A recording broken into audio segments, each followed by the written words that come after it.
श्रियकान्ताय कल्याणनिधये निधयेतिनाम् श्रीवेङ्कटनिवासाय श्रीनिवासाय मङ्गलम्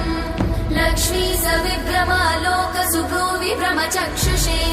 चक्षुषे सर्वलोकानां वेङ्कटेशाय मङ्गलम् श्रीवेङ्कटाद्रिशृङ्गाग्रमङ्गलाभरणाग्रये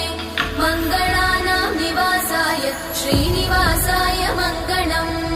सर्वावयव सौन्दर्य सम्पदा सर्वचेतसां सदा सम्मोहनायास्तु वेङ्कटेशाय मङ्गलम् नित्याय निरवध्याय सत्यानन्दचिदात्मने सर्वान्तरात्मने श्रीमद् वेङ्कटेशाय मङ्गलम्